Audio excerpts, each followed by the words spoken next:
Alors nous sommes de retour. Est-ce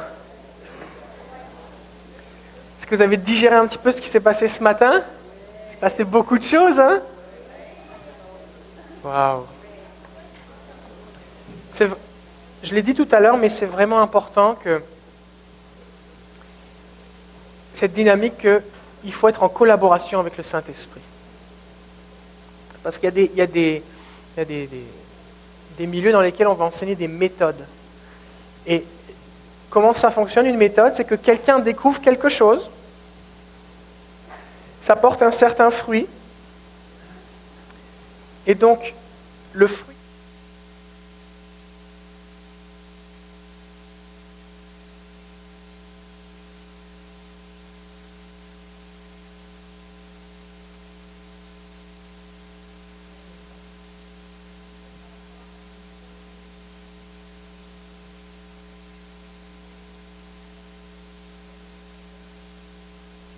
j'ai pris pour 1000 personnes, les 1000, voici ce qui s'est passé.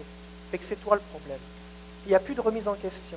On n'a même presque plus besoin du Seigneur parce que la méthode fonctionne par elle-même. C'est le cas dans la délivrance, c'est le cas dans la guérison intérieure. Des fois, on va dire, par exemple, le pardon. Est-ce que c'est important de pardonner? Oui, c'est très important. Est-ce que ça libère le pardon? Oui, ça libère. Mais il n'y a pas que le pardon. Et des fois, tu vas rencontrer des gens qui sont tellement brisés à l'intérieur, ils sont incapables de pardonner. Et si tu leur dis, c'est parce qu'il faut que tu pardonnes, sinon Dieu ne pourra pas te guérir, ben, tu les empêches d'avoir accès à ce que Jésus a rendu disponible pour eux à la croix. Et donc, le pardon, c'est un outil, mais des fois, le Seigneur va faire autre chose avant d'amener la personne au pardon. Et le Seigneur, Jésus va faire des tas de choses différentes dans les évangiles, parce qu'à chaque fois, il dépend du Seigneur. Et Jésus savait faire plein de trucs, mais il va dire « je ne fais rien de ma propre autorité ». D'autres versions vont traduire « de ma propre initiative ». Parce que je veux dépendre du Seigneur. Et la différence entre la religion et la vie avec le Saint-Esprit, c'est que la religion fonctionne sans Dieu. Tu n'as pas besoin de Dieu dans la religion. Il y a des églises où Dieu n'existerait pas, la réunion se serait passée de la même façon. C'est la religion. Dieu n'existe pas, c'est pareil. On fait des chants assis debout, on tape des mains, on fait des annonces, on fait un message, on fait un mot de prière, on s'en va. Tu n'as pas besoin de Dieu pour faire ça. Tu n'as pas besoin de Dieu. Maintenant, si c'est une marche avec le Saint-Esprit, alors il y a des choses qui vont se produire que si ce n'est pas Dieu qui le fait, on ne peut pas le faire. Par exemple, tu prêches, les gens sont transformés ou donnent leur cœur à Jésus. Ça, c'est l'action du Saint-Esprit. Je ne dis pas qu'il ne faut pas prêcher et louer le Seigneur, comprenez-moi bien. Hein. Mais il faut qu'on soit dans une relation avec le Saint-Esprit. Parce que sinon, on va utiliser une méthode et on n'a plus besoin du Saint-Esprit. Et on peut, dans Matthieu, Jésus va dire, c'est pas tout le monde qui dit Seigneur, Seigneur, qui me connaissent ou qui entreront dans le royaume de Dieu. Et tu peux avoir reçu une mesure d'onction, exercer des dons spirituels, voir un fruit surnaturel, déconnecté de Jésus. C'est pour ça que Jésus va dire, mais on a prophétisé en ton nom, on a fait des miracles en ton nom, on a chassé des démons en ton nom, et Jésus ne va pas leur reprocher le fait que c'est pas vrai, vous n'avez pas fait de miracle ou pas prophétisé, comme c'est des vrais fruits surnaturels. Il ne va pas leur dire, c'est pas vrai, c'est pas en mon nom que vous l'avez fait, c'était vraiment en son nom, parce qu'il y a aussi du surnaturel qui vient des ténèbres, d'accord? Il va dire, je ne vous connais pas. Parce qu'à un moment, tu peux fonctionner avec ce que Dieu te donne, et tu utilises une méthode, et parce que c'est le nom de Jésus, que Jésus a tout payé, Dieu va agir, parce que les gens vont placer leur foi en Jésus, mais toi, tu peux être déconnecté du Saint-Esprit. Et puis aussi, ça va te limiter dans une certaine mesure. Fait que si tu veux vraiment vivre tout ce que Dieu a pour toi, tu ne veux pas une méthode. Alors, il faut distinguer les méthodes et les principes. Comme par exemple, le fait de dire, bon, dans la présence de Dieu, il peut se passer des choses comme des guérisons. Tout à l'heure, j'ai dit, on va juste faire le paratonnerre, on va écouter Jésus. Je ne le fais pas tout le temps. Et je sais que c'est un principe, c'est vrai. Il y a des versets bibliques qui le soutiennent, c'est vrai. Puis si le Seigneur me montre qu'il faut le faire, je le fais.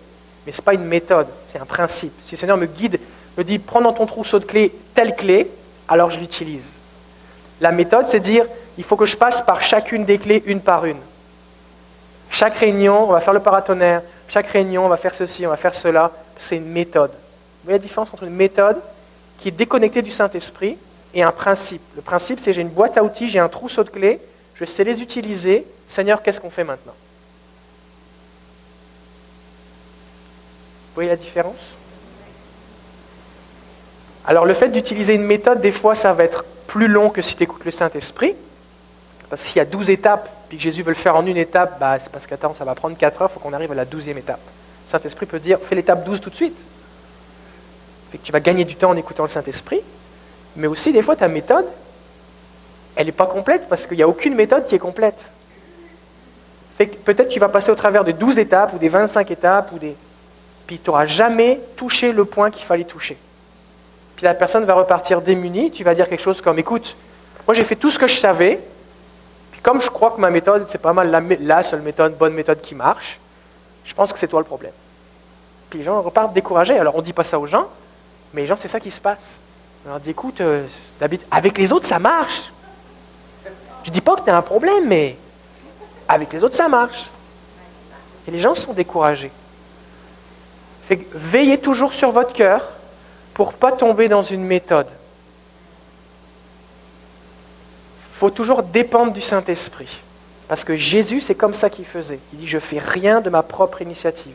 À chaque nouvelle personne pour qui tu pries, c'est la première fois que tu pries. Seigneur, comment on fait? Comment il faut qu'on fasse? Ça va? Bon, c'est important. Quelques livres encore dont je vous parle. Chris Vallotton, qui travaille avec Bill Johnson, à l'église Bethel, il a écrit un livre qui s'appelle The Spirit Wars. Et c'est la guerre des pensées en français. Et donc c'est comment gagner la guerre au niveau des pensées, au niveau de l'esprit, tout ça. Et à un moment, il raconte que pendant des années, il était tourmenté par un gros démon avec des gros yeux rouges au bout de son lit, toutes les nuits. Puis là, il chassait, il priait, il faisait toutes sortes d'affaires. Et puis, à un moment, il a fait quelque chose. C'est pas comme le punch du livre, parce qu'il y a plein d'autres trucs dedans. Donc, je vais le dire quand même. Mais à un moment, il a réalisé qu'en fait, plus il avait peur, et plus il l'a embarqué, plus ça se développait. Il avait beau prier, parler en langue, il se levait le matin, il était épuisé parce qu'il avait combattu toute la nuit, puis rien n'y faisait. Et puis un jour, il a lu un verset, je me souviens plus trop des détails de l'histoire, mais enfin, à la finale, c'est qu'il a réalisé qu'il ne fallait pas qu'il montre à ce démon qu'il en avait peur. Fait qu'un jour, il a ouvert les yeux, il l'a vu pendant la nuit, il a dit, oh, c'est juste toi, puis il a refermé les yeux. Le truc est parti et puis jamais revenu. Toute cette dimension de la peur, de toutes sortes de choses, fait que la guerre des pensées. C'est aux éditions Eternity Publishing House. Vous pouvez le trouver chez Diffusion Vie. Puis on en a quelques exemplaires ici. Aussi, un livre ici, Prier avec la Bible, de Wesley et Stacy Campbell. Les livres de Wesley et Stacy Campbell sont très bons parce que c'était des pasteurs baptistes. Wesley Campbell, c'est un gars qui prêche la Bible de façon systématique, verset par verset. Ils ont vraiment établi sur la parole. Puis le Saint-Esprit est descendu dans leur église. Stacy Campbell prophétise de façon assez intense. Et donc ils ont dû apprendre à gérer toute cette dimension-là, et donc ils ont une bonne assise biblique, c'est très bon. Dans ce livre, ce qui est l'un des deux qui est traduit en français de Wesley et Stacy, il parle de toute la dynamique de prier la Bible, c'est-à-dire comment, des fois on prie, Seigneur bénis ma famille, tout ça, mais juste prendre les Écritures, les lire à voix haute, et puis prier d'après ce qu'on est en train de lire. Et c'est très puissant. Donc prier la Bible. Aussi, un livre qu'on a ici, The Ultimate Treasure Hunt. Chasse au trésor. Il n'existe pas en français, mais plusieurs ici, vous êtes anglophones. Donc un guide pour l'évangélisation surnaturelle au travers de rencontres surnaturelles. Donc c'est toute cette dynamique de comment utiliser tous les dons spirituels de façon intentionnelle pour faire de l'évangélisation. Donc en gros, ce que ça fait, c'est que les gens se réunissent, puis tu demandes au Seigneur des paroles de connaissance, te diriger des endroits, rencontrer des gens, des problèmes, des paroles prophétiques, des problèmes physiques. C'est comme les indices de ta chasse au trésor. C'est la carte au trésor. Puis ensuite de ça, tu suis les indices, puis tu rencontres des gens, tu mets les indices en commun, puis il y a des trucs qui se passent. On a fait quelques-unes à l'église, ça marche bien. Oui. Et on en a fait à Québec aussi, à l'école de ministère à Québec. On ne l'a pas encore fait ici, là, mais on l'a fait aussi dans la salle pour s'entraîner. Puis ça marche, c'est vraiment bon. Donc vous avez plus de détails, le livret en anglais, il est disponible ici. Ok. Alors on va faire un autre exercice maintenant.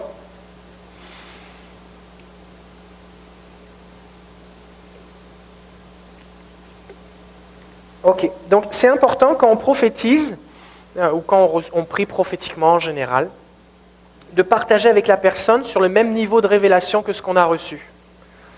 Pourquoi ? Parce que ça va encourager les gens. Et puis ça nous maintient dans une forme de... ça nous protège. Si par exemple j'ai une impression, il ne faut pas que je dise « le Seigneur me montre que ». J'ai une impression. Si un ange est venu me réveiller cette nuit, avec un rouleau, qu'il a déclaré des paroles, il a mis le rouleau dans ma bouche, et j'ai dû l'avaler, et c'est devenu amer dans mon ventre, et m'a dit « déclare cette parole », il ne faut pas que je dise « je pense que le Seigneur veut te dire que ». Il faut que tu racontes le truc. D'accord ? Parce que c'est important. Si c'est un rêve, il faut que tu dises « j'ai eu un rêve, dans le rêve, voici ce qui se passait ». Ou, parce que ça va donner à la personne aussi une compréhension un petit peu de dans quel état est-ce que tu es aussi. Et ça ne veut pas dire que parce que tu as une impression, pour autant ce n'est pas de Dieu. Ça peut être juste une impression et c'est suffisant de le partager. Mais c'est important de le partager au même niveau que ce que tu l'as reçu. D'accord ? Donc il y a différents niveaux qui sont là, qui existent.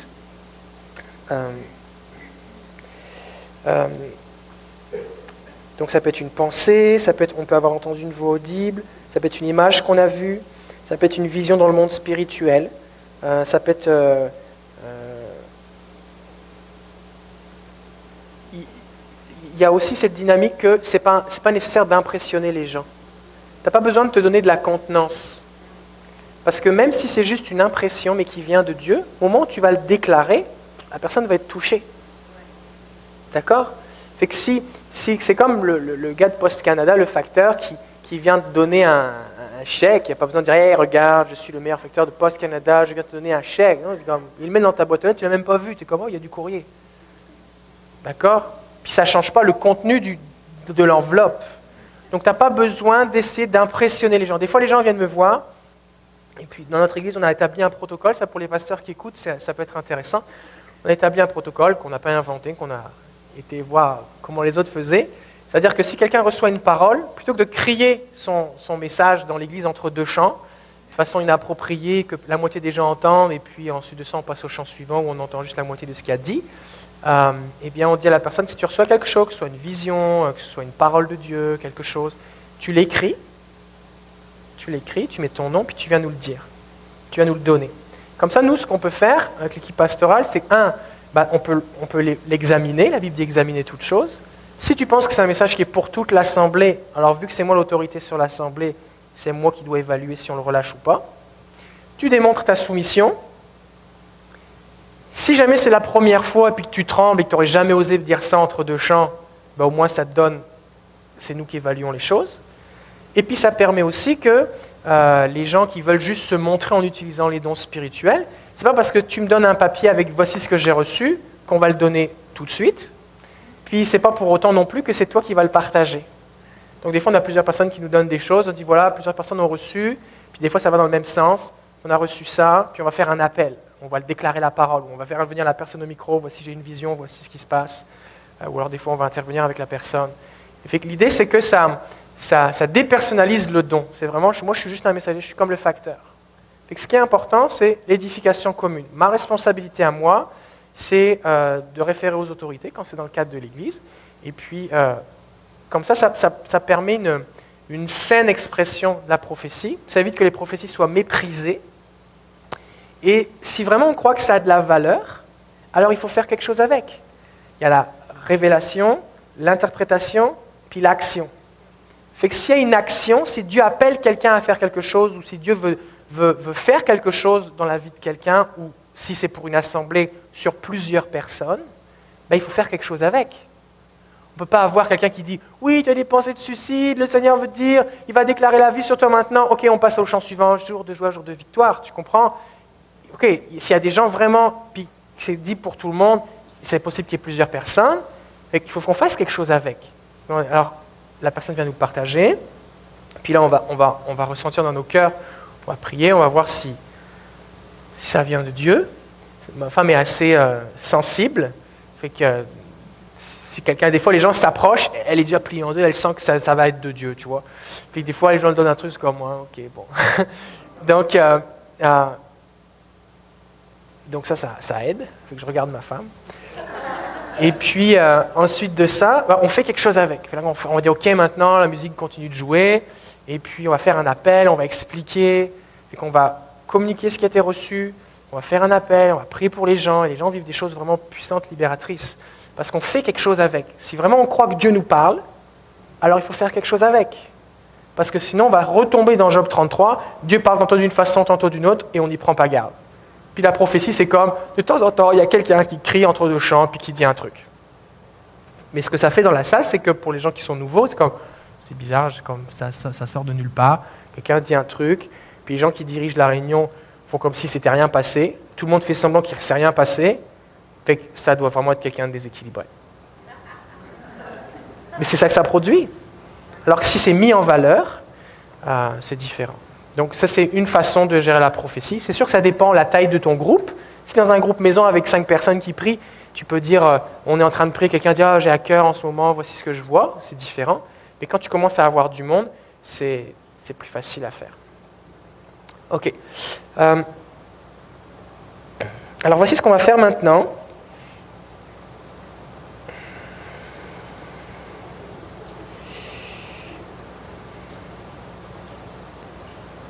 On va mettre... Est-ce qu'on a encore des paniers, Lisa? Est-ce qu'on a encore des paniers? Oui. Si tu peux me ramener 2 paniers. Vous allez prendre un morceau de papier, on a des feuilles ici. J'ai pas besoin d'un gros morceau de papier, vous allez écrire votre nom, nom et prénom dessus. Juste un petit bout, et voici ce qu'on va faire. Ce qu'on va faire, c'est que vous allez écrire votre nom, on va mettre un panier pour chaque côté. Puis vous allez mettre votre nom et vous allez le mettre dedans. Ce que je vais faire, moi, je vais piger un nom, je ne vais pas vous dire qui c'est. Et toute cette session-là, vous allez écouter le Seigneur pour cette personne-là. Toute cette section-là, vous allez écouter le Seigneur pour cette personne-là. Et la raison pour laquelle on va faire ça, puis ensuite de ça, la personne, on va dire qui c'est. Donc c'est possible que le Seigneur vous dise des choses pour vous-même, mais vous ne savez pas que c'est pour vous. Et la raison pour laquelle on va faire ça, c'est parce qu'en général, on est influencé par ce qu'on voit. Par exemple, tu vois quelqu'un qui sourit, ou tu vois quelqu'un qui ça a l'air de bien aller dans sa vie, ou que tu dis j'aimerais ça être à sa place, mais tu ne sais pas qu'il y a des mauvaises pensées à l'intérieur, ou qu'il est désespéré. Ça m'est arrivé par exemple quand, dans un avion, je veux partager des succès, mais aussi des échecs, parce que ça arrive à tout le monde. J'étais, j'en ai déjà allé à l'église Bethel en Californie, et dans l'avion du retour, il y a une femme qui s'est assise à côté de moi dans l'avion, et puis elle avait donc son mari, bronzé, les Californiens, qui partaient en voyage en Italie. Et puis, et en fait, ce qui s'est passé, c'est qu'alors que je lisais, j'étais en train de prier, et j'avais une parole comme quoi il fallait déclarer la vie. C'était comme, j'ai des projets de vie sur toi, Dieu t'aime. L'impression que j'avais, c'est comme si cette personne avait des pensées suicidaires. Sauf que quand je l'ai regardée, et qu'elle me dit, j'engage la conversation, puis elle me dit que son mari voyage partout, que là, ils partent en voyage en Italie, puis tout a l'air de bien aller. Fait que ce que je reçois et ce que je vois, ça semble par rapport. Puis là, tout le long du vol, Dieu m'a harcelé avec ça. Puis là, je continue à poser des questions, mais ce que je voyais m'empêchait de faire le pas, de juste le dire. Finalement, je ne l'ai pas dit. Je ne sais pas ce qui s'est passé après, je n'ai pas revu cette dame-là. Vous attendez la fin, hein? Ça vous est déjà arrivé Dieu vous dit de faire un truc et tu le fais pas, puis tu ne sais pas ce qui se passe après? Ça arrive à tout le monde. Mais si je l'avais juste partagé avant de lui poser des questions pour valider si ce que je recevais c'était correct, jamais de toute façon elle aurait dit à un inconnu « Bonjour, tu sais oui c'est vrai j'ai des pensées suicidaires ». Jamais elle aurait fait ça. Donc c'était ridicule d'essayer de sonder le terrain pour voir si c'était de Dieu. Et souvent, on laisse les apparences nous bloquer. Par exemple, tu fais un rêve pour quelqu'un, au sujet de quelqu'un qui est dans le rêve, il y a tel problème, mais la personne, tu la connais, puis tu ne sais pas qu'elle a tel problème. Et donc, du coup, tu ne le partages pas, parce qu'il y a un blocage. À un moment, j'ai fait un rêve, puis j'avais un ami pasteur dans le rêve qui était malade, et je m'approchais de lui, c'était des démons qui le tourmentaient. Et puis dans le rêve, je priais, les démons partaient, puis ça allait mieux. Fait que je l'appelle, je laisse un message dans son bureau, une journée, deuxième journée, troisième journée, je laisse des messages. Finalement, j'appelle chez lui, je dis, puis comment ça va? Il me dit, ah, ça va bien, et toi? Je dis, ok. Et je dis, écoute, moi j'ai fait un rêve, je suis content que ça aille bien, mais voici mon rêve. Puis là, je dis, dans le rêve, voici ce qui se passait, tu filais pas du tout, puis c'était démoniaque, et puis je prie pour toi, puis ça allait mieux. Mais je suis content que ça aille bien. Puis là, il me dit, bah écoute, en fait, ça va mal, je suis en arrêt de travail, personne au courant, ça va vraiment mal, je suis déprimé, puis je ne pouvais pas le savoir, tu comprends? Mais si je n'avais pas partagé le rêve, j'avais dit, puis comment tu vas? Ça va bien. Ah ok, bon, bah c'est cool, je prenais juste tes nouvelles, au revoir. Et jamais j'aurais pu l'aider. Et donc là, j'ai eu l'occasion de prier, parce qu'ils ne connaissaient pas trop cette dimension-là d'oppression spirituelle. Il y a plein de pasteurs qui ne sont pas au courant que ça existe, parce qu'on n'en parle pas dans les collèges bibliques. C'est pas parce qu'ils sont incrédules, c'est juste que personne ne leur en a parlé. Et donc j'ai prié avec lui, puis le lendemain, il est retourné au travail. Donc, il ne faut pas se baser sur les apparences. Il ne faut pas se baser sur les apparences. Ou des fois, tu vas voir quelqu'un d'une apparence qui aurait l'air de quelqu'un fermé à l'évangile, alors qu'en fait, il est prêt à recevoir, mais toi, tu ne le sais pas. Comme la femme samaritaine. Si tu connais son curriculum vitae, tu n'as peut-être pas envie d'aller lui parler de Jésus.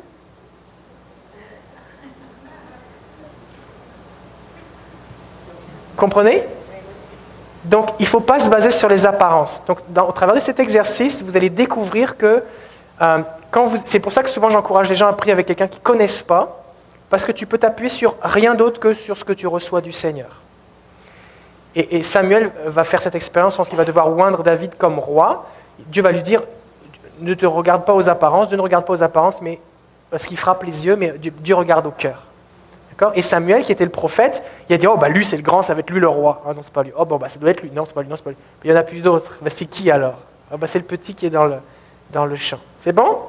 Est-ce que vous avez mis votre nom? Non, pas encore. On va faire passer le panier. Vous mettez votre petit papier avec votre prénom, votre nom dedans ici. On a des petits papiers ici si vous avez besoin.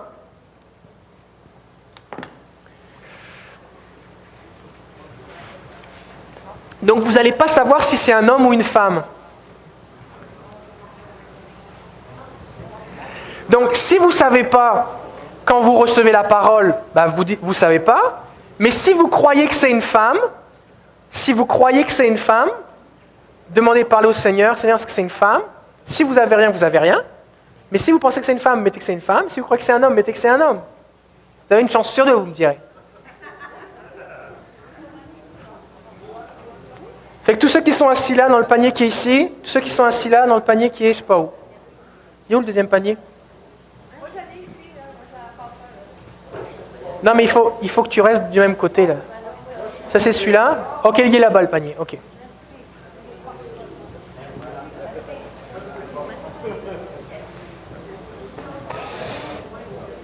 Donc vous allez avoir besoin de quoi écrire aussi on va écouter le Seigneur.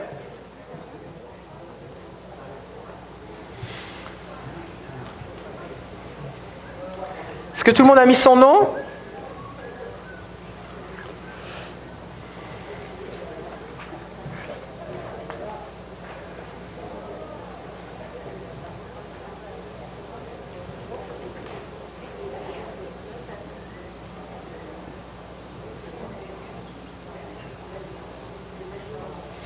Aussi, une des raisons pour laquelle il ne faut pas se fier aux apparences, c'est parce que souvent la prophétie va révéler ce qui est caché dans le fond des cœurs. Par exemple, tout à l'heure, on a entendu quelqu'un qui disait « bah oui, ça confirme quelqu'un, je crois que c'est encore Sébastien, je le cite souvent en exemple, mais c'est comme ça, qui disait qu'il avait reçu des paroles qui correspondaient à son identité, mais qu'il connaissait déjà. Mais des fois, ça se peut que quelqu'un, parce qu'il faut bien que ça commence à un moment, la révélation d'identité. Et des fois, Dieu va vous utiliser pour donner une parole pour quelqu'un qui va appeler ou révéler ce qui est caché dans le cœur de la personne, mais que Dieu voit, mais que vous non plus, vous ne pouvez pas voir, et que des fois, la personne même ne connaît pas. Et donc, vous allez avoir besoin de le déclarer. Regardez Samuel, il arrive, il y a 8 frères, il tombe sur le fils qui est abandonné, qui certainement est un fils d'une liaison adultère, et puis parce que David va dire, ma mère m'a conçu dans le péché, et puis il n'est même pas là. Puis c'est le plus jeune, il garde les moutons. Et il dit, c'est toi le prochain roi d'Israël. Ça demande du courage. Pas juste du courage, mais faut croire, écouter ce que Dieu dit, pas se fier aux apparences. D'accord? Donc c'est ça. Ok, c'est bon tout le monde? Ok, fait que là je vais piger un nom ici. Est-ce qu'on est correct pour mettre un petit peu la musique ou pas? Non?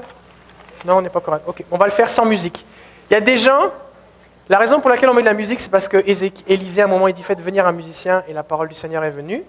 Donc il y a des gens, ça aide la musique, mais il y a des gens, ça les perturbe. Moi, ma femme, ça la perturbe quand il y a de la musique, alors que moi, j'ai besoin de la musique, ça m'aide à me concentrer. Fait que ça dépend des gens. Fait que là, on va le faire sans musique, ok? Fait que j'ai pigé un nom.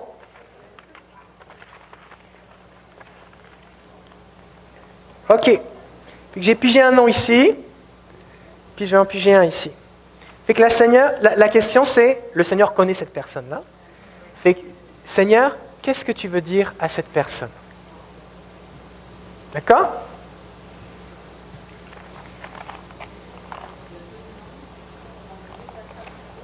Ben vous prophétisez pour celui que j'ai pigé là, puis vous prophétisez pour celui que j'ai pigé là. Non, il n'y a pas de musique. À froid.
la place de la personne bénie sur qui on va prophétiser maintenant. Fait qu'on va commencer avec les dames. Il y a une dame et un monsieur. Sylvie Côté. Oui, alors tu peux venir ici. On va te mettre ici comme ça. Voilà, tu vas pouvoir t'asseoir. Mais oui. Fait que combien ici vous avez reçu quelque chose? Ok. Bon, comment ça va reçu quelque chose? Et ce qu'on va faire, c'est que vous allez vous approcher, chacun à votre tour, et puis vous allez juste dire ce que vous avez reçu. C'est bon? Il est fort probable que certains vont avoir des confirmations. D'accord? Fait qu'ici, par exemple, Karen, tu reçois quelque chose. Par exemple, je voyais une colombe, puis qu'il y a 3 autres personnes qui ont vu une colombe. Alors, dis, bah oui, moi aussi. D'accord? Puis on va dire les 3 en même temps. Puis après ça, on passe à une autre personne. Ça vous va? Il est possible que quelqu'un reçoive quelque chose, vous n'avez pas osé écrire, mais vous l'aviez aussi. Vous dire oui, j'avais une confirmation. Juste le mentionner. Et puis après ça, c'est ça. C'est bon? Fait qu'est-ce qui veut commencer? Déjà, combien ici vous pensez que c'était une femme? Est-ce qu'il y en a? Oui? Oui? Et est-ce qu'il y en avait qui pensaient que c'était un homme? Oui, quelques-uns. C'est correct. On a le droit de se tromper. On est là pour apprendre. Vous êtes des apprentis et vous allez le rester tout le temps. Puis même quand vous allez être super expérimenté, la Bible dit qu'on connaît et qu'on prophétise en partie. D'accord? Et ce n'est pas parce que tu t'es trompé sur le fait que c'était un homme ou une femme que pour autant le reste ne peut pas être de Dieu. C'est bon? Approchez-vous, puis on va... Ah, c'est pour ça que tu n'as rien reçu. C'est beau, hein? Ok. Fait que Giovanni, fait que vous dites comment... Fait qu'il faut être concis. Comment je l'ai reçu? J'ai vu un ange, j'ai reçu, j'ai une impression, j'ai une pensée, juste ça. Et puis, vous dites la chose. Oui, moi, mon cœur s'est mis à battre fort. Alors, il faudrait que tu la regardes parce que c'est elle que tu parles. Excuse-moi. Et puis, j'ai vu un homme, moi, en fait, qui marchait avec une croix sous le dos. Mais il était fatigué. Il marchait, il était fatigué, il avait le goût de lâcher la croix. Et je voyais Jésus devant qui lui disait, avance, viens, je suis là. Je suis là pour toi. C'est ce que j'ai vu. Est-ce que ça fait du sens pour toi? On va te donner un micro ici. Ça va être le micro vert.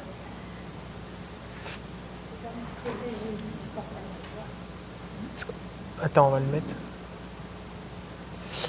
C'est comme si c'est Jésus qui portait la croix. Au début, c'est l'homme qui portait la croix. Ouais, c'est il ça. était fatigué. Fait que là, maintenant, on va travailler aussi l'interprétation ensemble. D'accord? Fait que ça, c'est la réception.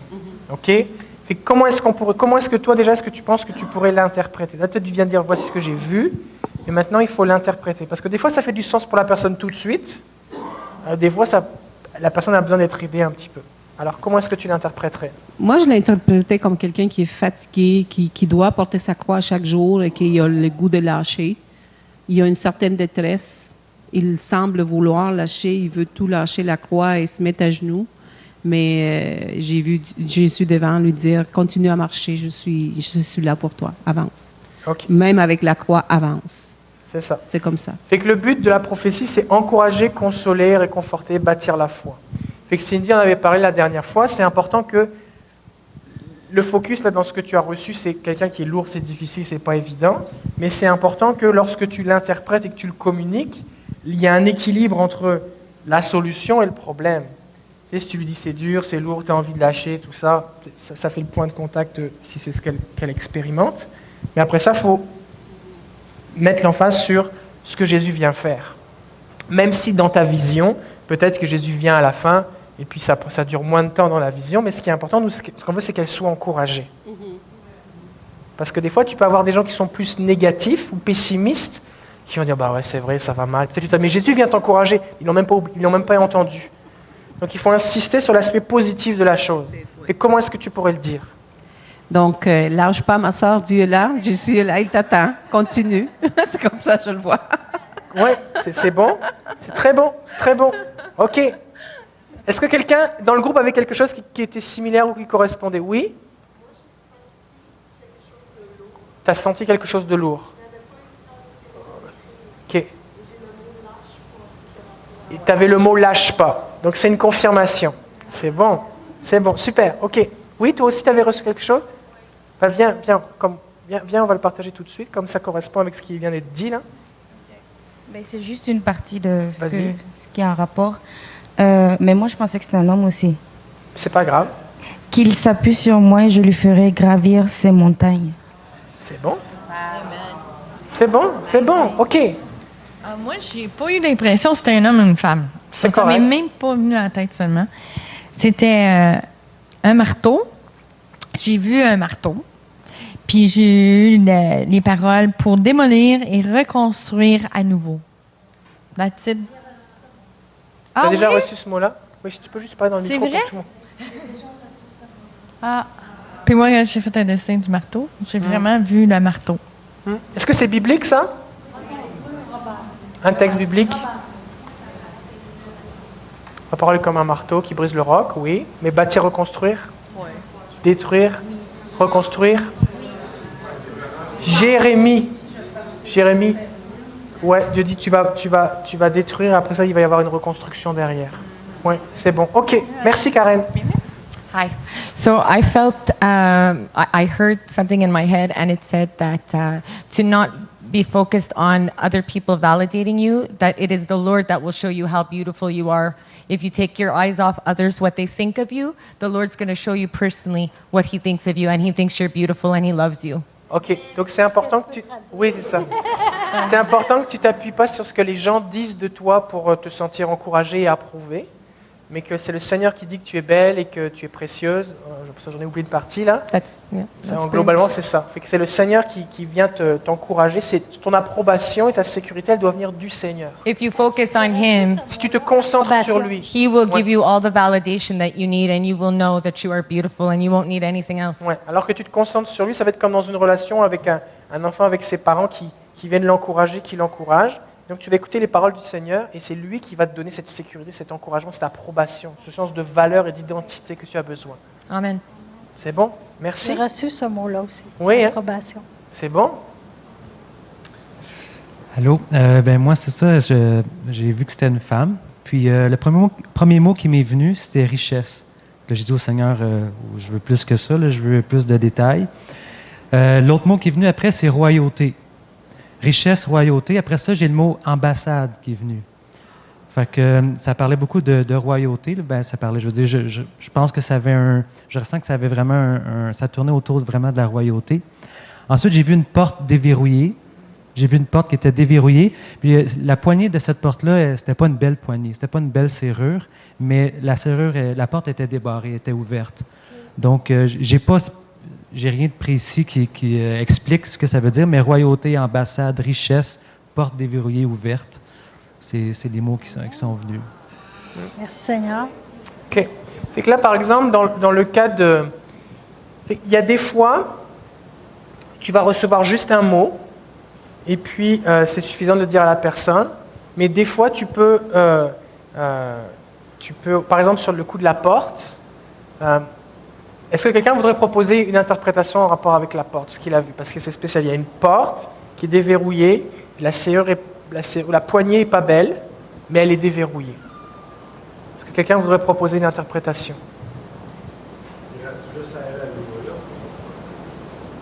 Est-ce que toi, ça fait du sens pour toi, pour quelque chose? Oui?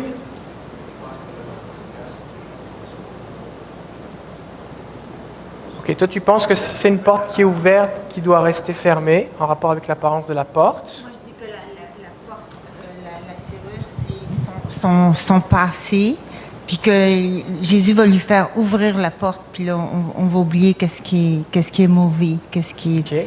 La serrure est attachée à la porte. Une chose qui peut être... C'est plus difficile. Oui, vous avez quelque chose là-bas, oui?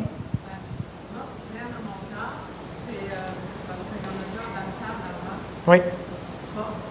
Mais que pour être ambassadeur, il y a une porte devant elle.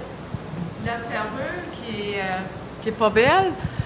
Pour moi, la serrure qui est pas belle, mais c'est comme le monde, la souffrance, les ténèbres, je sais pas, là, mais c'est quelque chose qu'à aller chercher pour le royaume, où c'est une porte ambassadeur à quelque part où il y a il n'y a pas des belles choses, il y a peut-être de la souffrance, de la pauvreté. Mais c'est pas derrière la porte que c'est pas beau, c'est la serrure de la porte, c'est la poignée de la porte.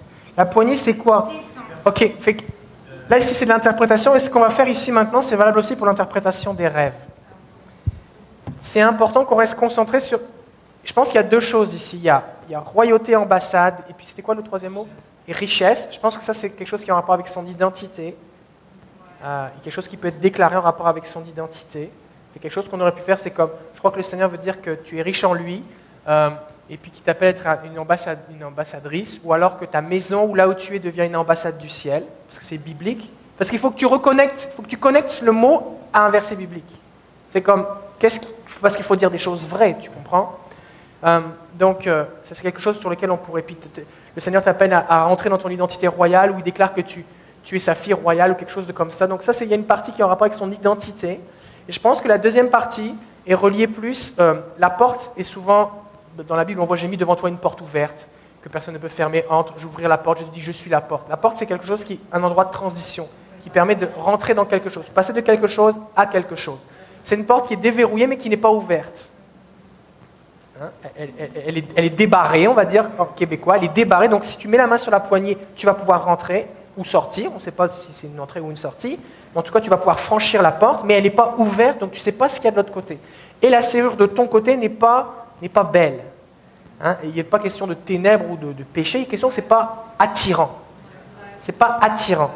Et des fois, il arrive qu'on est à des décisions à prendre dans nos vies qui ne semblent pas attirantes, mais il y a quelque chose que Dieu a fait, a préparé, et il y a son plan qui est derrière. Et des fois, c'est le contraire. Quelque chose semble attirant, et on essaye d'ouvrir cette porte-là, et on a des problèmes. Ou alors, ça semble attirant, mais c'est barré. Donc, je pense qu'il est probable qu'il y ait quelque chose dans ta vie que, moi, c'est comme ça que je l'interpréterai. Alors, on peut dire, une chose qu'on pourrait dire pour valider cette interprétation, est-ce qu'en ce moment, il y a des décisions que tu dois prendre où il y a oui, on n'a pas besoin de savoir ce que c'est. Ce qu'on pourrait dire, c'est, je pense, d'après ce que le Seigneur me montre, d'après cette porte, c'est que parmi les options qui sont devant toi, il y en a une peut-être qui ne semble pas attirante. C'est pour enregistrer. Parmi les options qui sont devant toi, il y en a une qui ne semble peut-être pas attirante, mais le Seigneur l'a ouverte. Et le Seigneur te révèle que la porte est ouverte, malgré le fait que la porte est encore fermée. Parce que si une porte est fermée, tu ne peux pas savoir à l'avance si elle est débarrée ou barrée, tant que tu ne l'as pas ouverte. Mais là, dans la parole, le Seigneur dit qu'elle est ouverte. Elle est débarrée, elle est déverrouillée. Mais il va falloir mettre la main sur la poignée pour l'ouvrir. Sauf que comme ce n'est pas attirant, la tendance qu'on pourrait avoir, c'est de dire « j'ai pas envie de m'embarquer dans cette dimension-là ». Sauf que le Seigneur, s'il te le révèle, ça peut être un encouragement. Ça sent pas le fun, mais ça va être du bon derrière. Donc cette parole peut être soit une confirmation par rapport avec quelque chose que tu es en train de prendre des décisions, soit ça peut être comme une première pierre ou une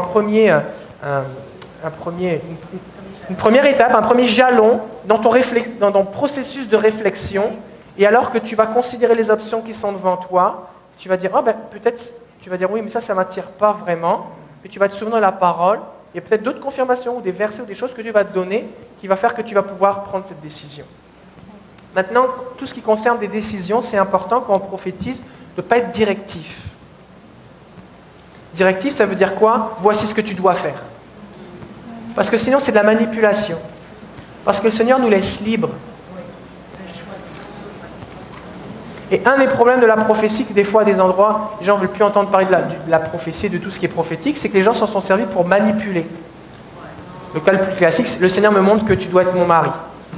En général, c'est plus que tu dois être ma femme.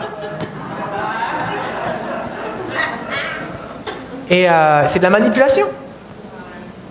C'est de la manipulation. Fait que je n'ai pas à diriger les gens. C'est important ça. On ne dirige pas les gens. On ne leur dit pas quoi faire. C'est bon?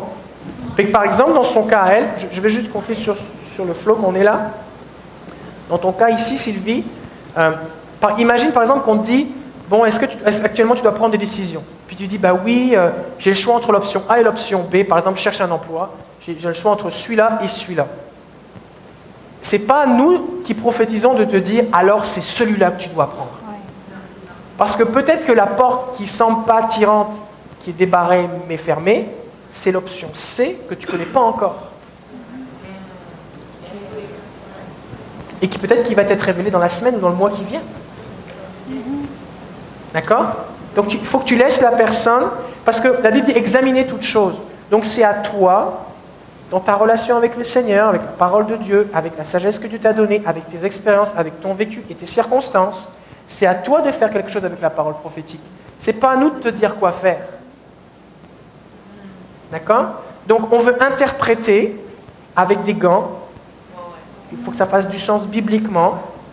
En même temps, on s'entraîne, on va faire des erreurs. Mais on ne veut pas diriger les gens. On ne veut pas leur dire quoi faire. D'accord?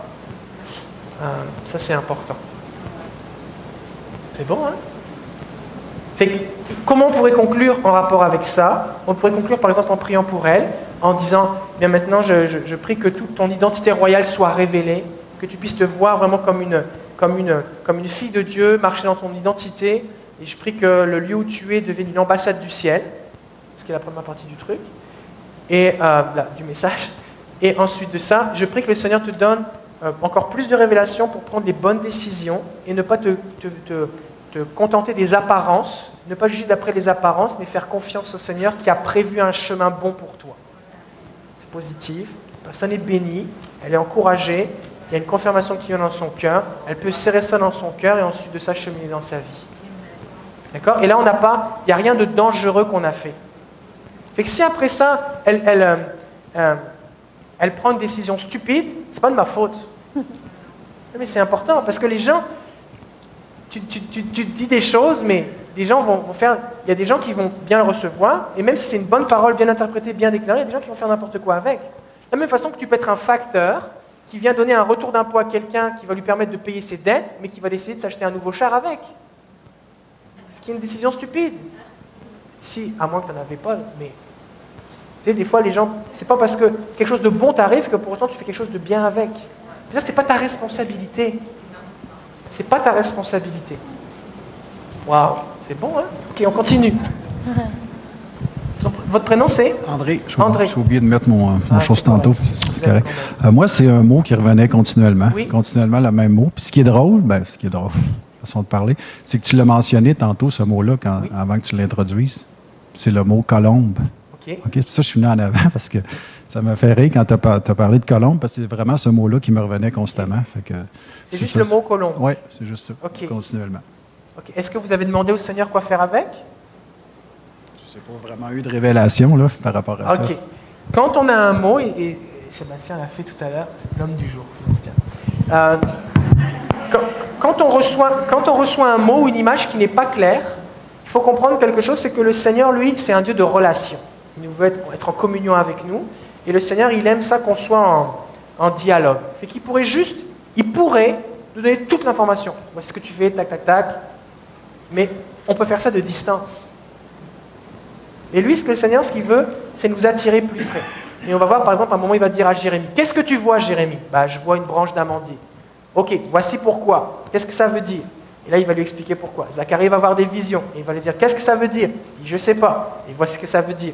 Des fois même, Zacharie va avoir des visions. Et il va dire à l'ange qui est à côté de lui, mais qu'est-ce que ça veut dire? Et l'ange ne répond pas. Il dit, mais qu'est-ce que ça veut dire? Et l'ange ne répond pas. Mais qu'est-ce que ça veut dire? Il dit, oh, tu ne sais pas ce que ça veut dire? Mais non! Oh, je pensais que tu savais. Voici ce que ça veut dire. Puis Zacharie, il a écrit 12 chapitres ou 15 chapitres du livre de Zacharie. D'accord? Fait que si des fois ils ne comprenaient pas ce qu'ils voyaient, et c'est arrivé à plein de gens, mais qu'est-ce que ça veut dire? C'est normal que des fois on reçoive des choses, on ne sait pas ce que ça veut dire. Et le principe biblique, c'est, si tu ne sais pas ce que ça veut dire, tu poses une question au Seigneur. Parce que le Seigneur, il t'en donne un petit peu, et puis il veut voir ce que tu vas faire avec. Ok, Seigneur, je crois que tu m'as montré cette image, mais je ne sais pas quoi faire avec. Qu'est-ce que je fais? Puis là, il t'en donne un petit peu plus. Et dans tout ce processus où tu lui poses des questions et il t'en donne un petit peu plus, tu te rapproches. Parce que tu veux tendre l'oreille. C'est quoi, Seigneur? C'est quoi? Puis le Seigneur est content de t'avoir près de lui. C'est bon? Fait que je t'encourage. Rappelez-moi ton prénom. André. Fait que ce qu'on va faire, c'est que demande au Seigneur, Seigneur, qu'est-ce que tu veux que je fasse avec cette colombe? Demande-lui. D'accord? Puis après, tu reviens. D'accord? Est-ce qu'on est là pour s'entraîner? Ici, là, si vous avez une image, vous ne savez pas quoi, commencez à demander à Jésus.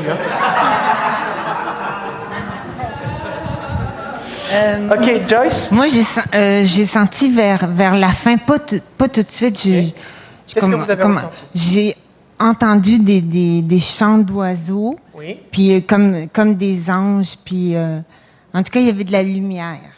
Dans la personne qui ressortait de la lumière. C'est comme si qu'elle avait atteint son but, puis que Jésus il était content. Moi, vraiment, c'est... Puis le chant d'oiseaux, il a resté comme longtemps, là, 15 secondes, là, puis c'était tout... oui. Est-ce que c'est quelque chose qui fait du sens pour toi? Ça commence. Fait que là, comment est-ce qu'on pourrait interpréter, ou qu'est-ce qu'on peut faire avec ça? Parce que là, on vient juste partager ce que tu as reçu. Ouais. Qu'est-ce qu'on peut faire avec ça? La joie que c'était moins lourd. Ce qu'il y avait comme c'était plus lourd pour elle. Elle avait laissé son fardeau à Jésus. Tu sais, c'est comme elle avait compris. Jésus lui avait montré le chemin, puis lui montrer comment qu'il voulait qu'elle elle reçoive qu'est-ce que Jésus il avait pour elle. Ok, là, est-ce que c'est des choses que tu rajoutes ou est-ce que c'est ton interprétation ou est-ce que c'est la suite de ce que tu avais reçu que tu ne nous as pas partagé? Non, c'est comme si elle atteignait son but, que Jésus lui montrait comment... Ok, fait que ce que tu as reçu, parce que c'est important, parce que sinon tu peux parler pendant des heures pour essayer de trouver quelque chose qui va... La personne est comme, je vais le prendre ça. Fait que ici le point, c'est qu'il y a cette dimension de joie, de réjouissance. Est-ce que c'est biblique? Que Dieu puisse se réjouir envers nous. Oui, on voit qu'il y a de la joie dans le ciel quand un seul pécheur se repent. On voit bon et fidèle serviteur entre dans la joie de ton maître. Donc c'est biblique. Les noces de l'agneau, tout ça. Bon. Donc c'est biblique. Donc il y a une base, déjà il y a une base biblique. Donc c'est bon.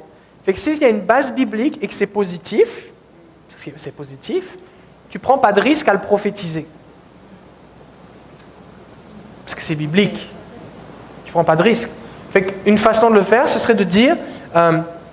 voici ce que je ressentais, donc j'entendais ce chant d'oiseaux, et puis je crois qu'il y a une grande joie, et je crois que le Seigneur prend plaisir en toi, et je veux prier maintenant pour que tu puisses expérimenter toute cette joie, qu'elle te soit manifestée ou que tu la ressentes. Le Seigneur prend plaisir en toi, et il veut que tu saches, parce que c'est pour ça qu'il te le dit, il veut que tu saches qu'il prend plaisir en toi. Puis il n'y a personne qui va dire « je ne me sens pas encouragé parce qu'on m'a dit que le Seigneur prenait plaisir en moi ». Donc tu ne peux pas te tromper avec ça. Maintenant, tu ne le dis pas au hasard pour faire du bien à la personne, tu le dis parce que tu as entendu le chant d'oiseaux et cette impression que le Seigneur était dans la joie en rapport avec la personne. Et donc c'est pour ça que tu le dis, d'accord? C'est pas juste bon, le Seigneur prend plaisir en toi. Tu peux le dire à tout le monde. Tu sais, c'est comme tu peux dire Dieu t'aime. Tu peux le dire à tout le monde, c'est vrai. Tu ne peux pas faire de mal avec ça. Mais si ce que tu reçois, c'est vraiment que le Seigneur te dit qu'il veut dire à la personne qu'il l'aime, ben, s'il te dit de lui dire, ça va lui faire du bien. L'affaire, c'est que le chant d'oiseau, il a pris du temps avant de venir. Tu sais, j'ai pas senti tout de suite. Là, c'est comme une conclusion, ou en tout cas, c'est Jésus. Là, c'est bon? Oui. C'est bon? C'est très bon? C'est très bon, oui. Merci beaucoup, Joyce. Merci, que Dieu te garde. Mon nom, c'est Véronique. Véronique, oui. Oui. Alors, moi, c'était super simple. J'ai vu la couleur mauve, purple. Mauve? Okay. Oui. Puis ensuite, j'ai vu l'amour de Dieu come down like a river in her. OK. Elle a vu l'amour de Dieu qui descendait en toi comme une rivière. Oui. And that's it. C'est bon. Alors là, maintenant, qu'est-ce qu'on fait avec ça? Est-ce qu'il y avait des gens qui vous avez des confirmations? Vous avez ressenti quelque chose de similaire? Il faut ça vous approcher ici. Oui, mais il faut que tout le monde entende. Parce que tous ceux qui suivent sur Internet, là, ils vont faire les mêmes exercices. Ils ont besoin d'entendre ce que vous vivez parce que la raison pour laquelle on est en train de faire ça, là, c'est parce que quand tu entends quelqu'un dans une conférence qui prophétise, et tu dis, moi, j'ai jamais prophétisé, jamais je ferai un truc pareil, tu penses qu'il faut que telle personne vienne pour prophétiser, ben, c'est pas comme ça que tu progresses. Mais en entendant les réflexions, les hésitations ou le cheminement de chacun, tout le monde se dit comme « Oh, ok, en fait, moi aussi je peux. » Je me pose les mêmes questions. Et c'est pour ça que c'est important que tu viennes partager. Et toi, tu restes là parce qu'on va faire quelque chose. Viens ici. Salut. Ça vient de confirmer que ce que Sébastien il a dit, c'est que la couleur, ça représente la royauté. Oui. Alors, c'est ça. Je voulais juste confirmer qu'il y avait un lien entre Il y a une ça. confirmation. C'est bon. Il y a du monde qui suit ici. C'est bon, ça? Waouh! Quand j'ai prié ce matin pour Sylvie, une partie de la prière, c'était que le Seigneur déverse son amour en elle. Puis je voyais couler son liquid love sur elle. L'amour liquide sur elle. Donc c'est une confirmation aussi parce que tu avais prié ça ce matin. Excellent. Et toi, tu n'étais pas là dans la prière. OK. Aussi, est-ce que c'est une confirmation? C'était juste un matin. Eh bien. Je voyais qu'il y avait les tours, mais le Seigneur voulait replacer la couronne d'autorité sur toi. Puis j'avais aussi Esther. Fait que ça va avec Esther avec la royauté. Roi, reine. Oui. Ouais. Donc ce matin, on a prié pour toi. Si vous n'avez pas vu la vidéo, c'est la première vidéo. Donc il y avait quelque chose qui semblait comme un cercle de fer avec une vis qui serrait ta tête. On a prié, la douleur est partie. C'était là depuis des mois. C'est parti. Et pendant que donc on priait, tu as reçu que le Seigneur voulait remplacer cette couronne de torture par une couronne de royauté. Et tu as entendu Esther. Ça confirme aussi en rapport avec la couleur mauve. Oui, ben venez. Non, avec moi, c'était la même chose aussi. La force, pour moi, c'était comme ténèbres. Oui. Une fois que c'était une oppression. Oui. Et une fois qu'on commençait à prier, que c'est passé la journée, que c'était l'Esprit d'ici du Seigneur, le Seigneur commençait à te dire qu'elle a déjà enlevé ça et qu'elle va descendre doucement avec tous les oiseaux et toutes les choses, les rivières, tout quelque part, que ça c'est le Seigneur qui va lever ça et que c'est fini. Wow, ok. Donc, wow. Fait que là, on va faire quelque chose maintenant. Je suis gâtée. Fait que tu vas venir ici maintenant. Je vais te laisser finir de décrire ce que tu veux écrire. Hein. Tu vas venir ici. Et ce qu'on va faire, c'est que là, ce qui se passe, c'est que ce matin, on a vu. Non, c'était toi qui avais reçu la chose avec la vis. Hein, c'est toi qui l'avais vu. Donc, quand tu vois quelque chose de négatif comme ça, il faut l'enlever. Il ne faut pas juste dire oh, j'ai vu ça, qu'est-ce que ça veut dire? Il faut l'enlever. Et on l'a fait. Et d'ailleurs, comment ça va ta face? Est-ce que c'est mieux? C'est mieux. Ok. Donc, on l'a enlevé, puis c'est mieux. Maintenant, je vois le Seigneur qui fait descendre son amour. Il y a deux possibilités. Soit on dit, un jour le Seigneur va faire descendre son amour sur toi. Soit on dit, le Seigneur me montre qu'il veut faire descendre son amour sur toi. Alors je vais le déclarer et ça va arriver. D'accord? Et là, on passe à une mode, comment dire? On passe à un type de parole prophétique qui amène les choses à l'existence. Donc, il y a encourager, consoler, édifier, bâtir la foi. Ensuite, il y a dire des choses qui s'en viennent. Et puis, il y a amener les choses à l'existence. C'est-à-dire que je le déclare et ça arrive. Et la base de ça, c'est par exemple Ézéchiel. Dieu va lui dire, prophétise. Et est-ce que ces ossements peuvent revivre? Prophétise. Et là, il dit, viens, Esprit de Dieu, souffle tout ça. Et alors qu'il déclare la vie, les ossements se remettent en place, la vie, la chair, les nerfs, après ça, le souffle de Dieu vient. D'accord? Et c'est aussi dans la nature de Dieu. La Bible dit qu'il amène les choses à l'existence, il appelle les choses par leur nom qui ne sont pas et elles viennent à l'existence. Il n'y a pas de lumière, Dieu dit que la lumière soit, la lumière fait créer. Et la lumière fut créée avant le soleil. D'accord? Ok, donc tu as prié maintenant. Oui, tu peux prier en anglais, mais il faut que tu fasses des pauses. Parce que comme elle ne comprend pas, il faut que je te traduise. D'accord? Mais tu peux prier. Moi, ça me va de traduire, c'est juste que fais pas une longue prière qu'on oublie la moitié. Ok.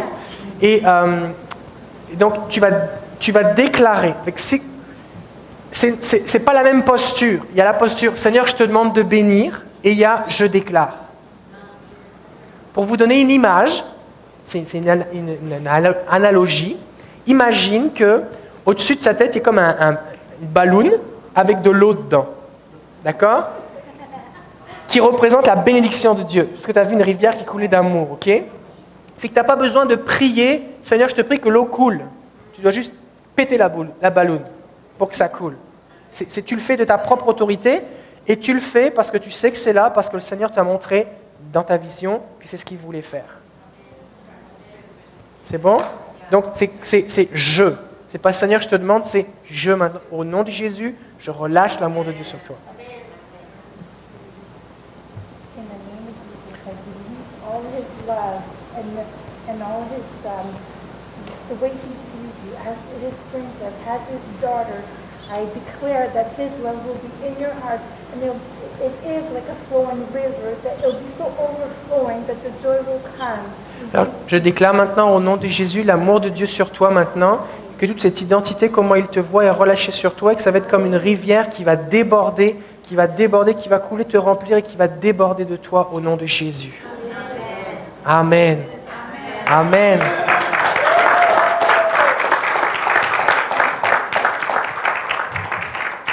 Waouh. Encore quelque chose? Ah, tu récupères ton cellulaire? Bah oui. Merci Sylvie. En passant, comment tu te sens? Ça va bien? C'était une bonne journée? T'as bien fait de venir? C'était ta journée? C'était ma journée. C'est bon? Super.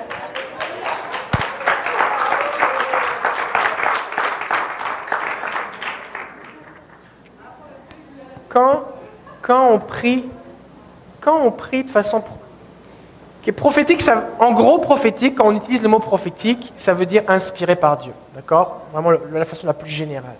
Et quand on prophétise, on peut soit amener les choses à l'existence ou encourager, mais aussi quand on prie de façon prophétique, comme là, comme Véronique vient de faire sur Sylvie, de relâcher l'amour, ça vaut la peine de prier doucement. Parce que ce qui se passe, c'est que on est là pour apprendre, ok? Ta prière est valable pareil. Mais c'est que si je crois vraiment que c'est ce que le Seigneur me montre qu'il veut faire et que ça va se produire alors que je prie, il faut que je permette à la personne de l'expérimenter.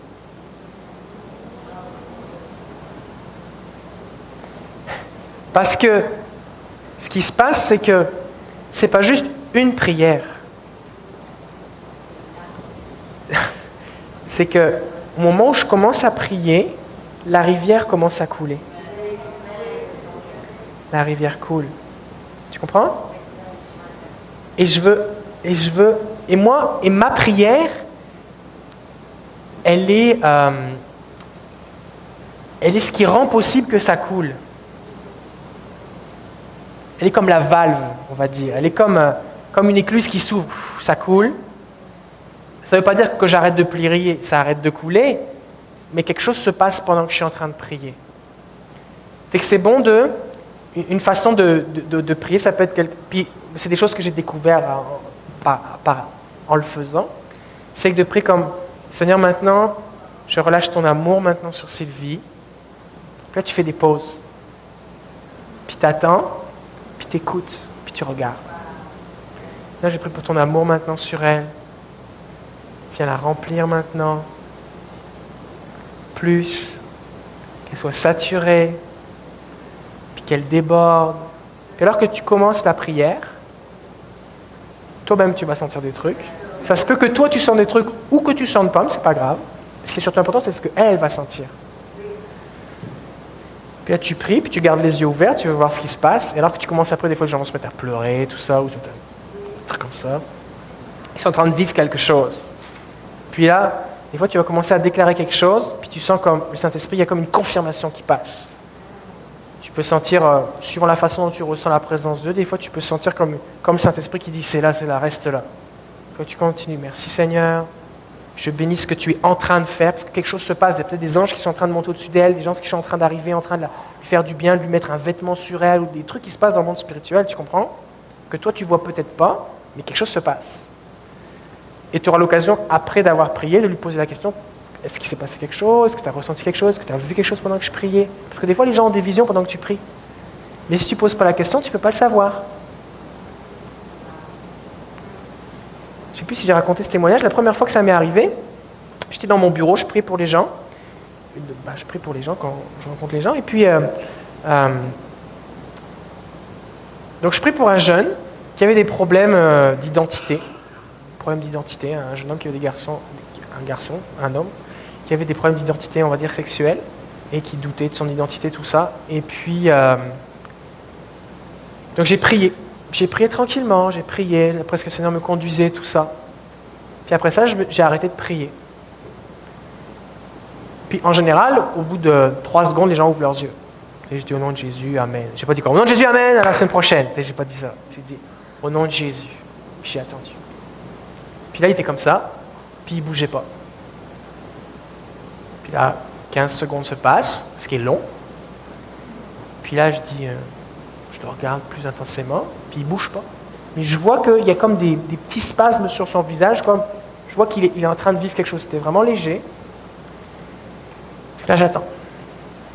Puis là, intérieurement, je demande au Seigneur, Seigneur, qu'est-ce que je fais là? Et j'entends dans mon cœur, attends.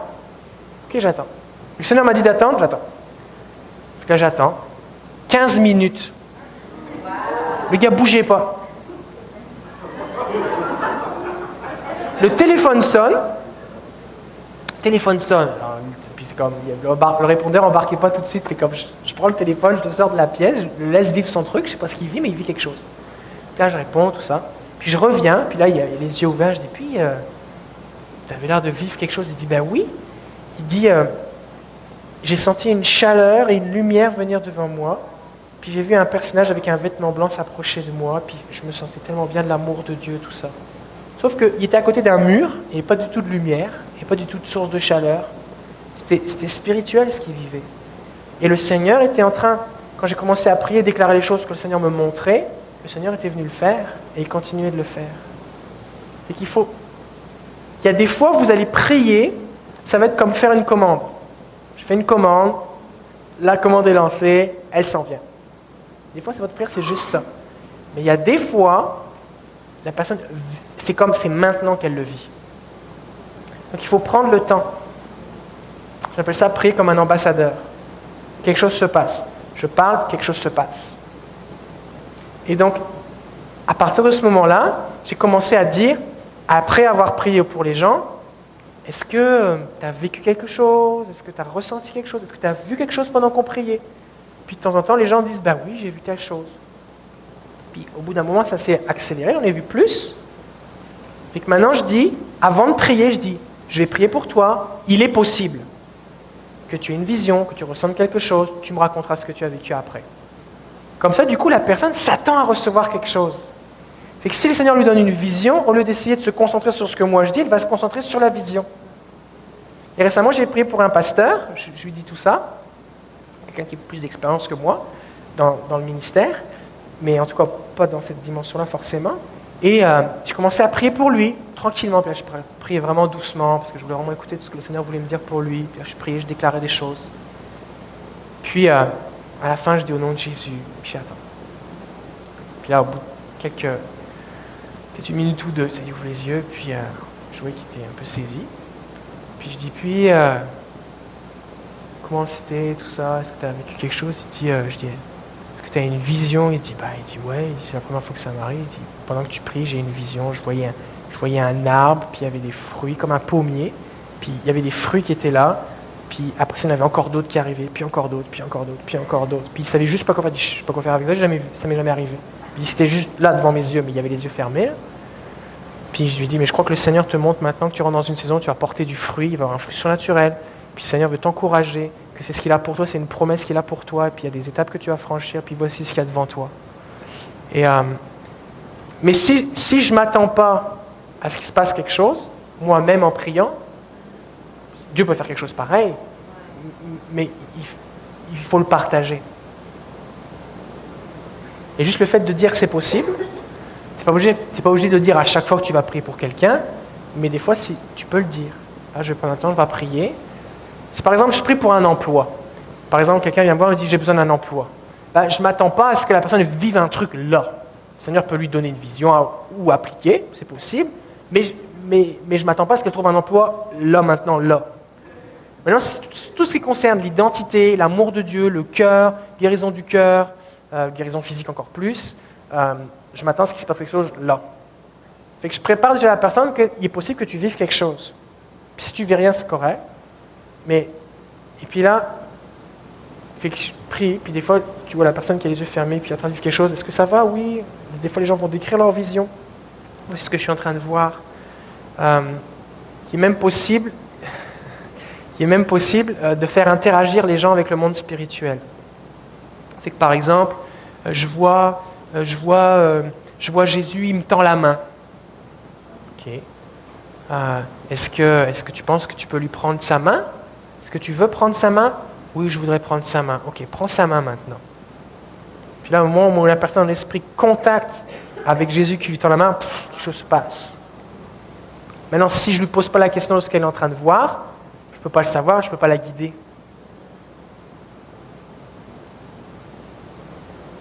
C'est bon, hein?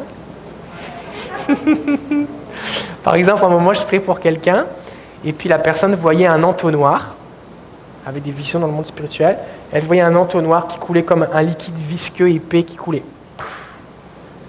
Puis je dis, est-ce que c'est bon ou c'est pas bon? C'est comme, ça a l'air bon ou ça n'a pas l'air bon? Elle dit, je pense que ça a l'air bon, je pense que c'est bon. Je dis, ok. Je dis, est-ce que tu peux t'approcher ou toucher? Elle dit, je vais essayer. Elle était dans mon bureau, elle se lève, puis elle fait comment? Je peux pas, il y a un mur. Je suis bloqué. Je dis, ok.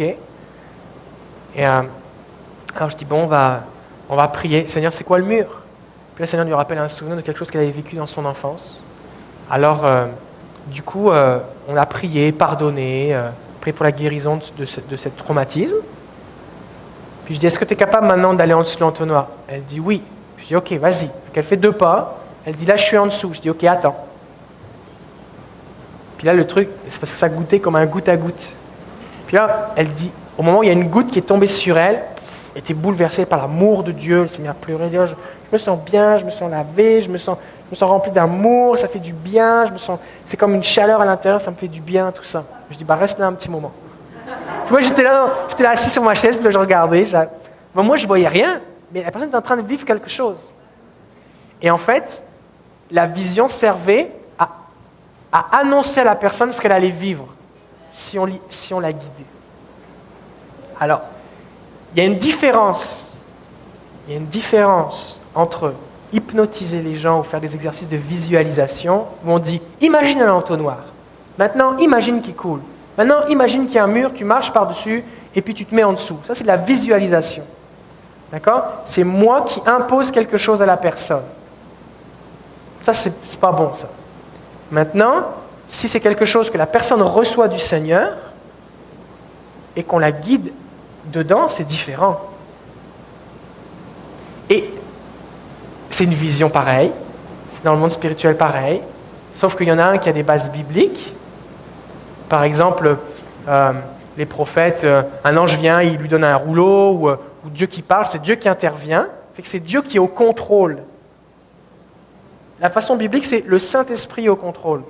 La façon pas biblique, c'est un homme ou une femme est au contrôle, ou je suis au contrôle. Ça va? Ok. L'autre côté? Oui.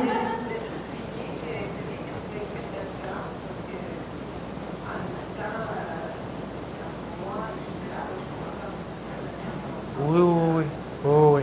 Puis soyez bien à l'aise. Là, je vous lance ça comme ça parce que je crois que ça va bien avec. Mais il y a des... il y a des choses qu'on peut mettre bibliquement autour de ça, d'accord? C'est pas le sujet précis là, c'est juste un petit aperçu, d'accord? C'est comme l'affaire de la vis dans le cerveau là. J'ai tout un enseignement sur le sujet que je suis en train de bâtir là, mais c'est ça, mais ça existe pareil, d'accord? Un des versets qu'on peut utiliser, c'est dans Ésaïe, je pense que c'est Ésaïe, ça dit que c'est Dieu qui parle et il dit « C'est moi qui ai créé le forgeron pour forger les armes et j'ai aussi créé le destructeur pour les détruire. Toute arme forgée contre toi sera sans effet et toute langue qui se dressera en justice contre toi, tu la condamneras, c'est l'apanage ou l'héritage des serviteurs de l'Éternel. » D'accord ? Et on voit ici donc que Dieu crée un forgeron, donc la capacité de fabriquer des armes qui peuvent être utilisées contre quelqu'un. La Bible dit que la mort et la vie sont au pouvoir de la langue. Donc Dieu a créé les principes spirituels et les lois spirituelles en rapport avec la parole de l'être humain quand un être humain déclare quelque chose, des choses se passent. C'est pour ça que Dieu cherche des gens qui prient. Et quand quelqu'un prononce une malédiction, quand quelqu'un prononce une bénédiction, quelque chose se passe. Donc Dieu a créé le principe spirituel, mais il a aussi créé le destructeur qui permet d'annuler. Il a donné la capacité, c'est possible d'annuler aussi par nos paroles quelque chose qui était créé par des paroles. Et si quelqu'un prononce des malédictions ou des prières contre toi ou de la sorcellerie ou des choses comme ça, parce que c'est ton héritage, parce que tu es un serviteur du Seigneur, les armes qui ont été faites contre toi ne pourront pas subsister. Il ne dit pas ne pourront pas être créées, il dit ne pourront pas subsister. Ça veut dire tu vas avoir la capacité de t'y opposer et qu'elles soient détruites. Et des fois les gens disent, toute arme forgée contre nous ne peut subsister, donc je ne peux pas être attaqué. Non! Toute arme forgée contre moi ne peut subsister. Pourquoi? Parce que le Seigneur va me révéler les armes qui sont forgées contre moi et qu'il me donne l'autorité pour les détruire et les annuler, parce que je suis un enfant de Dieu et c'est mon héritage. Et que les langues qui se prononcent contre moi, j'ai la possibilité de les condamner, de m'opposer à leurs paroles. Et j'ai la capacité, Jésus va dire, priez et bénissez ceux qui vous maudissent. Il ne dit pas, personne ne va vous maudire. Il dit, des gens vont vous maudire. Bénissez-les. Ne rendez pas le mal par le mal, mais le mal par le bien. Ça veut dire que quelqu'un qui maudit, ça fait du mal. Et dans les psaumes, ok, on va continuer un petit peu. Dans les psaumes, il est dit, le psalmiste va dire, Seigneur, délivre-moi de ceux qui se promènent dans la ville et qui murmurent des paroles de malédiction et qui les envoient comme des flèches sur le juste. Et des fois, les gens vont penser que oui, mais là, tu m'as dit quelque chose, ça m'a blessé. Ça n'a rien à voir avec ça. Le gars est dans sa maison, il dit quelqu'un est dans la ville quelque part et il murmure des trucs. Fait que si ce que lui là-bas est en train de murmurer, j'ai besoin que le Seigneur m'en protège, c'est qu'il y a quelque chose de spirituel parce que j'en suis même pas conscient, je ne l'entends pas. Fait que quelque chose de spirituel se passe. Et la Bible dit que le méchant projette des projets dans son cœur, mais que le Seigneur m'en avertit, le Seigneur me révèle les choses. Si vous lisez les psaumes imprécatoires, tous les psaumes imprécatoires avec une vision spirituelle, une perspective spirituelle, tu découvres plein de choses. C'est juste écrit là. Sauf que nous, on pense que c'est de la poésie ou des... On dit, oh, c'est pour avant, là, c'était un guerrier, tout ça. Non, c'est réel. La plupart des choses, c'est des choses spirituelles. Ok. L'heureux gagnant est Pierre Labonté. C'est toi? Qui nous vient de l'Ontario.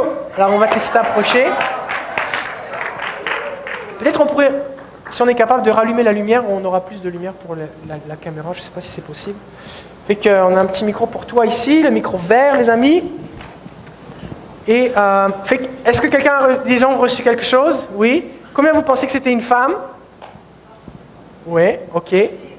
Combien vous pensez que c'était un homme? Les autres? Est-ce qu'il y en avait vous n'avez pas d'idée? Ni un ni l'autre. Ok, approchez-vous et puis on va partager. On fait comme tout à l'heure. Si c'est quelque chose qui est une confirmation, vous le dites au moment où c'est partagé.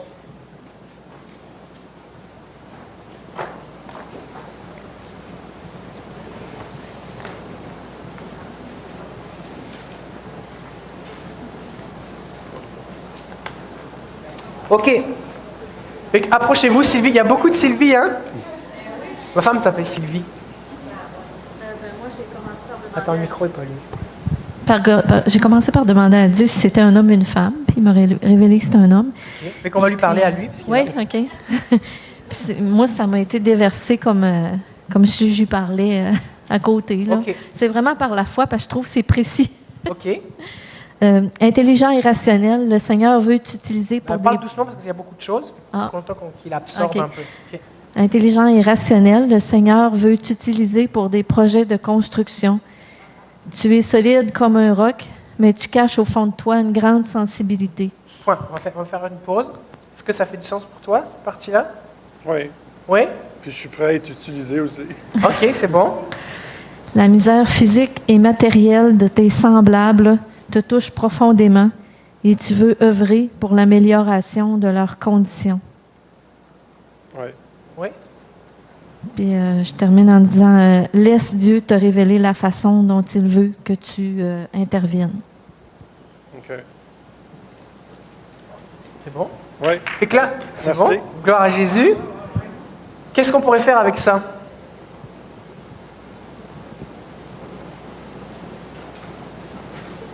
Prier? Ben oui, vas-y. Pourquoi on s'entraîne? Parce que si tu l'as fait une première fois, la prochaine fois, ce ne sera pas la première fois, je l'ai déjà fait.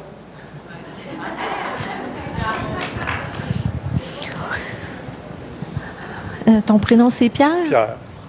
C'est-tu drôle, hein? Je viens d'avoir notre révélation. Pierre, sur cette pierre, je vais bâtir mon église. Oui. Seigneur, ce que tu me révèles, c'est que Pierre est solide comme un roc. Tu veux l'utiliser, Seigneur, pour tes projets. Seigneur, on te demande de te révéler précisément à lui, Seigneur. Seigneur, ton fils est prêt à être utilisé. Il veut être ton instrument. Puisses-tu vraiment lui révéler personnellement de quelle façon tu veux qu'il intervienne? C'est dans le nom de Jésus que je prie. Amen. Amen. Si vous voulez lui laisser les papiers, vous pouvez. Si c'est votre cellulaire, vous lui enverrez un texto. René. Alors, je ne pensais pas voir mon beau-frère assis devant moi comme ça. Ça m'a pris un peu dépourvu, mais quand même. Alors, dans les premières parties de ma vision, j'ai vu une boule de Noël suspendue à une branche de sapin. Alors, je me suis mis à rire. J'ai dit, c'est quoi ça? Une boule de Noël or, couleur or, avec des brillants argent dessus. Et ensuite, j'ai vu une grande édifice blanche, très grande, en hauteur. Là, j'avais le mot hauteur, j'avais le mot Noël. Donc, ça me révélait, je me demandais, Seigneur, c'est quoi tout ça? Il serait passé quelque chose dans le spirituel avec toi et le Seigneur dans le temps de Noël, l'année passée, qui commençait à transformer ta vie. Puis je vois que le Seigneur va t'utiliser et t'emmener à de nouvelles étapes plus grandes encore. Et puis, c'est ça, il va changer. C'est une nouvelle dimension de ta vie qui commence. Et puis, que Dieu te bénisse. Au nom de Jésus. OK. Est-ce que ça fait du sens? Est-ce que c'est passé quelque chose de particulier à Noël ou C'était vraiment un des premiers Noëls où j'ai tout enlevé, la partie commerciale, puis je me suis concentré seulement sur la naissance de Jésus. Wow. C'est ton premier Noël que tu as fait ça? Oui, puis j'enlevais tout le commercial. Je ne voulais même pas l'arbre de Noël. C'est une confirmation, là? Oui. C'est mon beau-frère, mais je ne savais pas. Oui, alors, est-ce que... C'est ça le truc, c'est que si ça avait été ton beau-frère et que tu avais eu la même vision, est-ce que peut-être tu l'aurais partagé? Si quoi? Parce que le fait que ce soit ton beau-frère, il y a un lien de famille, de connaissance, tu comprends? Fait que la raison pour laquelle on fait cet exercice à l'aveugle, c'est pour comprendre qu'on doit dépendre de ce que Dieu nous dit et pas considérer l'apparence. Est-ce que tu aurais osé lui dire ces choses si tu avais prié pour lui comme il est devant toi? Oui. Oui, pareil? C'est bon, oui. c'est très bien. C'est excellent. Fait que c'est toute une confirmation. Fait que le Seigneur t'encourage, tu as pris des bonnes décisions. Waouh, super! Ah, c'est bon! Et vous voyez, remarquez, il voit une boule de Noël, et au lieu de dire c'est quoi ça, puis je veux penser à autre chose, Seigneur, qu'est-ce que c'est? Parce que le Seigneur, il peut donner des images vraiment bizarres. D'accord? Lis Zacharie, tu vas voir, c'est bizarre. OK, Daniel. Bonjour. Moi, c'était simple. Tout ce qui m'est venu, c'est écoute ton cœur et avance dans ta foi. Et un ministère d'amour s'ouvrira devant toi. C'est Ministère d'amour. Oui. Ça ressemble un petit peu à ce que tout à l'heure on avait... Qu'est-ce qui s'est approché? C'est toi, Sylvie? Qu'est-ce qui s'est approché qui a dit tu as un cœur sensible à la détresse des gens, à la misère? Hein, c'est ça, hein? Ministère d'amour. Oui. Ça va dans le même sens. Puis là, c'est une parole plus d'encouragement. Oui. Vas-y, écoute ton cœur. Pourquoi? Parce que son cœur, il a un bon cœur. Et donc le Seigneur a mis des projets dans ton cœur. La Bible dit, il trace des chemins, il a mis des chemins tout tracés dans notre cœur. Et que c'est biblique qu'on ait dans notre cœur des choses qui viennent de Dieu. Oui. C'est bon? Oui, c'est beau. Merci. Wow. Super, merci. Moi, je vais prendre un risque parce que je ne sais pas si c'est... En tout cas. Il dit, tu vas être où tu l'es déjà dans le brisement, la souffrance. Car Dieu veut casser des choses en toi qui ne sont pas de lui. Quand je dis ça, c'est comme des fois on entend des fausses doctrines ou bien des enseignements bibliques erronés. Il veut te parler cœur à cœur. OK, là c'est important. C'est important qu'on fasse une pause ici. Parce que ce qu'on veut ici, c'est encourager, bâtir la foi ou réconforter. D'accord? Et quand on entend tu vas être dans le brisement et le cassement et tout ça, ça peut être interprété de plein de façons. Et il y en a certaines bonnes, mais la plupart mauvaises. D'accord? Et que ça ne semble pas très encourageant. Maintenant, si ce que tu as reçu, c'est en rapport avec des fausses doctrines, alors il faut que tu insistes sur cette dimension-là. Parce que sinon, lui, il risque de se souvenir juste de l'aspect comme ah ben là, je suis découragé, j'écoute plus la suite. Alors qu'en fait, c'est le Seigneur qui va venir déconstruire des fausses pensées pour vivre des nouvelles choses. C'est pour ça que j'ai parlé, parce que je ne voulais pas qu'il pense que c'était ses péchés ou tout ça. Donc, le Seigneur oui. J'ai demandé au Seigneur, j'ai dit c'est quoi ça? C'est pour ça donc qu'il m'a dit. Donc c'est important. Et c'est là que vient l'importance de la formation. C'est que la façon dont tu le communiques va faire toute une différence. Donc c'est important là il faudrait que tu le reformules. Il faudrait le reformuler d'une façon qui soit encourageante. Parce que le reste, c'est à l'encouragement. Non, mais je doute que c'est encourageant. Mais le problème, c'est que tu commences avec ça. Fait que, on a compris l'idée, que l'idée c'est en rapport avec des pensées. La Bible dit qu'on peut avoir des forteresses de pensées qui doivent être cassées. Le Seigneur va dire qu'il est le vigneron, qui coupe le cep. Donc s'il émonde la vigne, il coupe des choses, et bien on va porter plus de fruits. Et il coupe la vigne qui est déjà porte du fruit pour qu'elle en porte plus. La vigne qui est morte, il l'arrache et il la met au feu.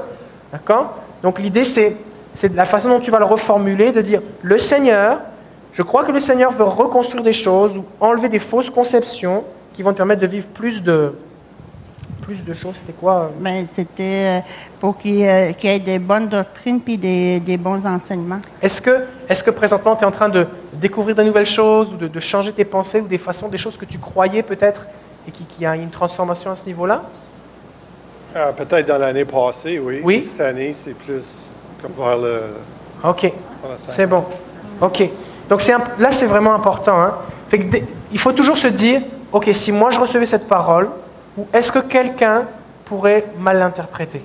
Et si vous faites ça, vous allez vous garantir que c'est saint S-A-I-N.